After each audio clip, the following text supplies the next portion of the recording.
आज हम आप सबकी भरपूर रिक्वेस्ट पर बना रहे हैं एक ऐसा पुलाव जो इतना लजीज और खुशबूदार है कि आप गोश्त भूल जाएंगे। इसमें हम कोई चिकन या मीट यूज नहीं करेंगे। हर वीडियो में यही रिक्वेस्ट होती है कि बगैर चिकन या गोश्त का कोई मज़ेदार पुलाव और आसान सी रेसिपी बताएं। तो आए शुरू करते हैं। तो यहाँ पे सबसे पहले हम इंग्रेडिएंट्स नोट कर लेंगे। 7 हरी मिर्चियाँ, 6 दरमियान साइज के टमाटर, 3 दरमियान साइज के प्याज और 2 फुल लहसुन की गुठलियाँ। यही इंग्रेडिएंट्स हम यूज करेंगे। और अब आते हैं, सबसे पहले हम 1 पाव यानी 250 ml कुकिंग ऑयल गरम करेंगे और उसमें हम 3 बारीक कटे हुए प्याज शामिल कर देंगे। पुलाव की बेहतरीन फ्लेवर और रंगत के लिए प्याज को तब तक पकाएंगे जब तक वो ब्राउन ना हो जाए। याद रखें, प्याज जितनी अच्छी तरह गोल्डन होगा, पुलाव का बेस उतना ही स्ट्रॉन्ग बनेगा। फ्लेम को दरमियानी आंच रखें ताकि प्याज जले नहीं और हर तरफ एक ही जैसी रंगत आए। इस प्रोसेस में थोड़ा सब्र जरूरी है क्योंकि यही इस पुलाव की असली बुनियाद है। अक्सर लोगों का पुलाव वाइट रह जाता है। यही वो सीक्रेट स्टेप है। जब प्याज डार्क गोल्डन हो जाए तो उसमें आधा कप यानी 120 ml पानी शामिल कर दें। इससे प्याज का रंग अच्छी तरह निकलेगा और प्याज जलेंगे भी नहीं।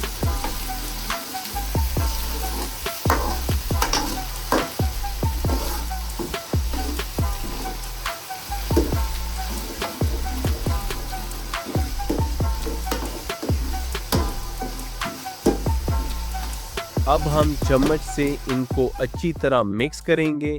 जब पानी सूख जाए और ऑयल ऊपर आ जाए तो हम इसमें 3 बड़े चम्मच गरम मसाला शामिल करेंगे। और आप चाहें तो आप नेशनल का गरम मसाला या घर में जो भी गरम मसाला पड़ा है वो आप इस्तेमाल कर सकते हैं। अब हम शामिल करेंगे 1.5 बड़ा चम्मच पिसा हुआ जीरा पाउडर और इनको अच्छी तरह भुनेंगे कम से कम 30 सेकंड्स के लिए। मसाले को भूनते वक्त जो खुशबू आती है वही इस डिश की जान है। अब बारी है 6 बड़े टमाटर जिनका छिलका हमने पहले ही उतार लिया था। इन्हें 30 सेकंड्स के लिए भुनेंगे।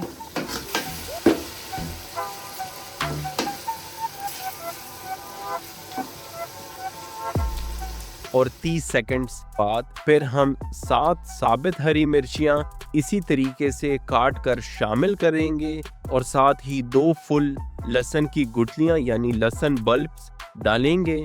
और अब हम शामिल करेंगे हस्बे जायका या 1.5 बड़ा चम्मच नमक और हम इनको अच्छे से मिक्स करेंगे। मिक्स करने के बाद अब हम इनको ढक कर तब तक पकाएंगे जब तक टमाटर नरम ना हो जाए।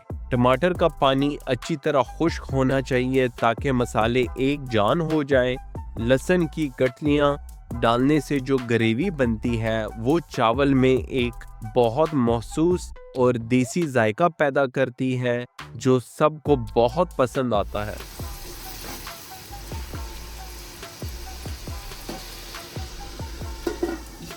तो 4 मिनट बाद जब ऑयल ऊपर आ जाए तो ग्रेवी को मैश करें ताकि सारा फ्लेवर अच्छी तरह घुल मिल जाए। अब हम इनको मैश करेंगे और मैश करने के बाद अब हम शामिल करेंगे 1.5 लीटर पानी।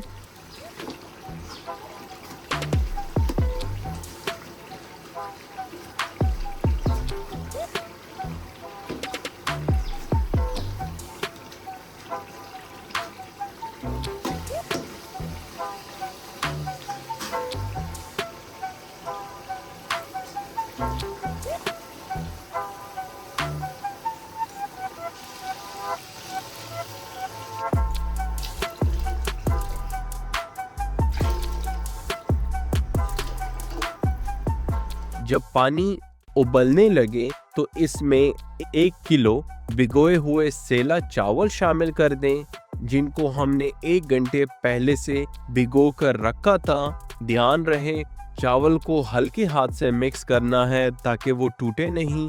चावल डालने के बाद नमक ज़रूर चेक करें क्योंकि पानी में नमक थोड़ा सा तेज होना चाहिए, तभी चावल में सही उतरता है।